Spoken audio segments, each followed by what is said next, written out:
It's the company that makes the very inexpensive but cool camera monitors. They make mics now. Who knew? Not me. That's who didn't know. It's the FeelWorld PM1 Dynamic Podcast mic. I'll be honest, it's not a lot of nerdy stuff, but it is coming right up. So, good day and welcome to the Time Preservation Society. I'm Rocky Balboa.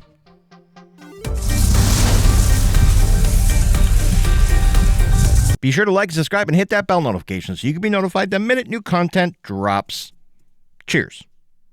Okay, so FeelWorld contacted me a few times asking if I wanted to review their dynamic microphone. I was very hesitant for about 14 emails. I eventually decided to do it, and I don't really know why. So here's me reviewing this mic, and it's a doozy. FeelWorld began in 2009, which was Inglourious Basterds and 2012 ago. I don't care what anyone says. I love 2012 and Inglourious Basterds. Both I really liked.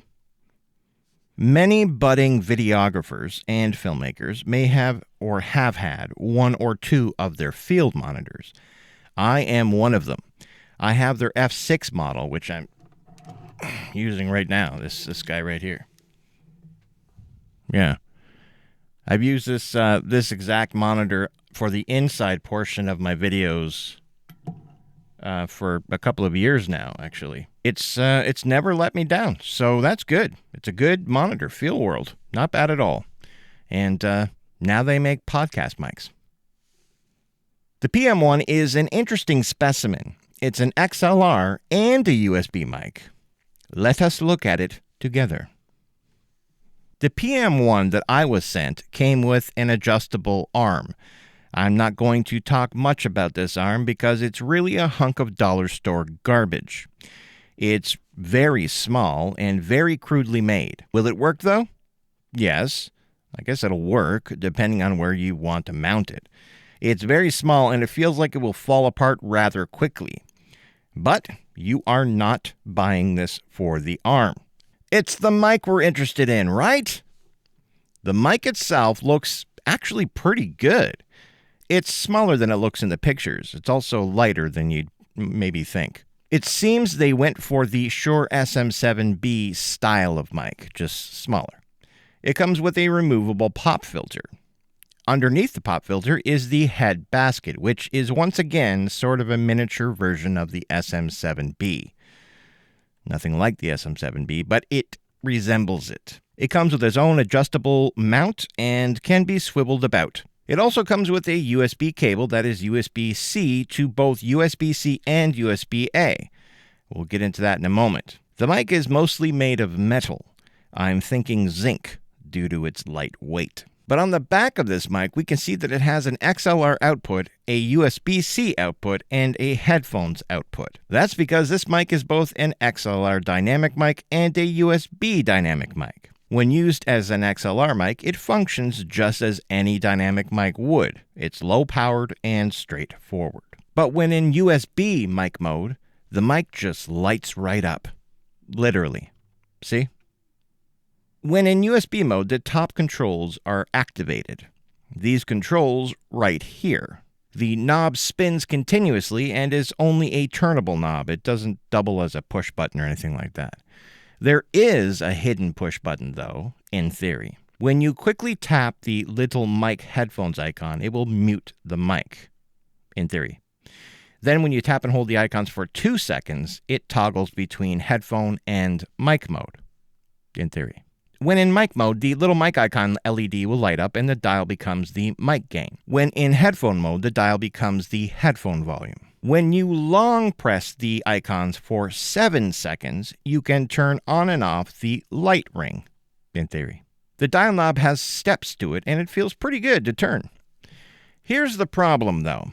The touch-sensitive button that doubles as the mic and headphone icons doesn't respond very well. I was tapping it and long pressing it with the tip of my finger and then the full pad of my finger and then my thumb. It would sometimes respond every time that I wanted to do it, and then sometimes it wouldn't respond at all. It's a bad design. I will say this. The mic looks great when lit up, so it's got that going for it. The PM1 has a frequency response of 50 Hz to 14 kHz, which is just fine for podcast applications. When in USB mode, it has a maximum sample rate of 96 kHz and a bit rate of 24. It has a cardioid pickup pattern, which is typical of dynamic mics. It weighs just under a pound. It measures... No, hold on a second. Let me just find my trusty old measuring tape here. You know, this measuring tape was used by Don Diego de la Vega in 1821. I picked it up from a masked vigilante in California back in '98. Anyway, it measures 6.5 inches by about 3 inches at its widest, which is the pop screen right here. This mic will currently run you about $59.99 USD, which is a half-decent price for what you're getting. I don't mean the arm. They shouldn't have made that. They also shouldn't have made it a USB mic, but I'll touch on that soon. So I've been using this mic in XLR mode this whole time, and this is what it sounds like. It's not bad. It's okay. The reason I chose the XLR mode is because when in USB mode, this thing sounds terrible. Or at least the one that I got. It's noisy and it sounds tinny. Listen to these two samples. The first is in XLR mode like this, and the second is in USB mode. Okay, so now you're hearing the FeelWorld PM1, and I'm using the XLR cable. Okay, so you're listening to the FeelWorld PM1, and I'm using the USB mode right now. So this is the sound. Now here's some silence from both mics. I'll increase both at the exact same decibels so you can hear it clearly, the difference.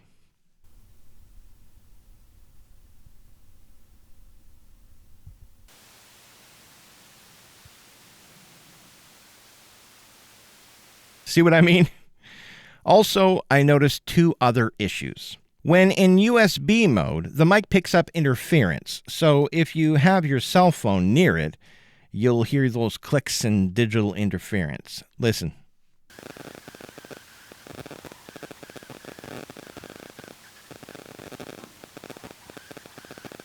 And when in XLR mode, the mic is an acoustic amplifier. I touched the cable to move it out of the way, and the sound of me touching the cable transferred to the mic very loudly. So, yeah. Like, I'll do it right now. Here's a cable, right? I'll go all the way over here.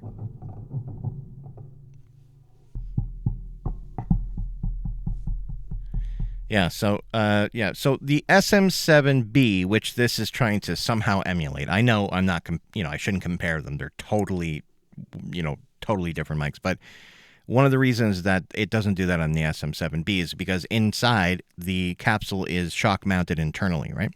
But they clearly did not do that to this microphone. I mean, it is, right? So just don't touch the mic or cable when running this in XLR mode. And don't have a cell phone near it when running in USB mode. Also, probably don't run it in USB mode. Okay, so the FeelWorld PM1 sounds exactly how I thought it would sound in USB mode. Awful. In XLR mode, it sounds, kind of cheap. Not terrible, but not great. Definitely better than USB mode, that's for sure. I could not recommend this mic as a USB mic. It's exactly as bad as I thought it might be, and why I didn't agree to review this mic the first 14 times. Normally, one should never judge a book by its cover, but in this case, yes, definitely judge the book by its cover. To be fair, though, I am not usually a fan of any USB mics, right? And until I tried the SE Electronics Neom, I've hated every previous one that I've ever tried. Not as much as this one, though. It's hard to make a truly awful dynamic mic these days. You'd really have to try hard to do that. And as such, this mic in XLR mode isn't awful. It's just not amazing. In regular XLR mode, the mic is, I'll say, acceptable. Again, it's not great, but it's not terrible. what do you think? What do you think of this sound? Because aside from a limiter catching any of my liveliness that might happen, this is raw. Like all mics I do in this channel, it's raw. I'm not doing anything. It's just, this is the sound. No EQ. Okay, just to show you the difference, here's what it sounds like next to the $100 Shure SM57. So this is a sound of the Shure SM57. I took the pop filter off of the FeelWorld PM1 just so that I can make it fair, right?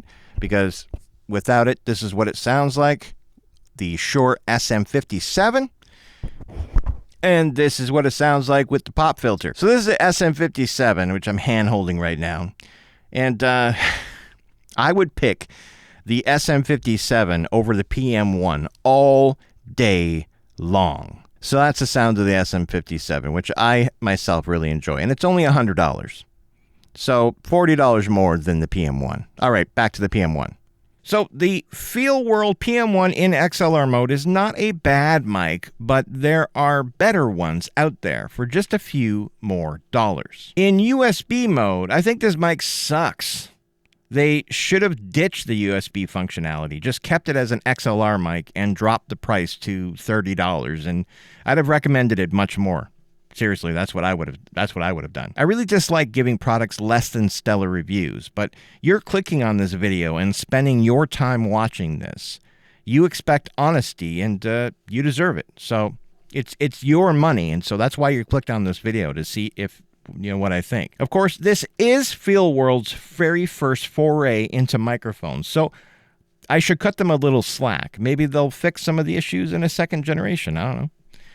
After I wrote this review and I tested everything, I watched several other YouTube videos on the FeelWorld PM1, and they're all relatively favorable. Interesting. That buzzing you might be hearing is, I think, the fridge dying upstairs because it just turned on. I suppose for $60 in XLR mode, it's actually pretty good. There are many worse mics out there. I find the mids of the PM1 in any mode to be somewhat displeasing. That's me. But for the price, you could definitely do worse. Also, to release a product that has some button and USB issues seems very boardroomy to me. A bunch of rich guys figuring out how to quickly cash in on junk. A couple of the YouTube videos that I watched where they were testing the mic out on camera, they were actually having issues with the buttons not responding themselves on camera. But they never said a word about it. I think as they were pushing buttons, they thought, oh, it must be my fault. Maybe I'm not doing it right. But no, that shouldn't be. You should push a button and it does it. When you're buying something, you're buying it. It's a shame. I really like some of FeelWorld's monitors. I mostly use Atomos monitors now, but the FeelWorld ones are nothing to sneeze at. They are really, really good. So, I mean, obviously they had the confidence to do this because they make good products. It's just too bad about the PM1. It's the USB version is just not good. But you might really like the sound of this mic, and if you plan on using it not in USB mode, then you should buy it, because if you like the sound of this on my voice right now and you think that's what I want to sound like, then by all means buy it. It might be great on your voice. On mine, not so much. It's not bad. It just, whatever you do, it's your decision. What do you think? Don't listen to me. As I often say, I'm just some guy. He's just some guy. Well, that'll just about do it for all of me here at the Time Preservation Society. It ain't how hard you hit. Bye now. In transmission. Thank you very much, everyone. Thank you. Sorry about the review. I will try to be better and pickier later in the future. Thank you. Bye-bye.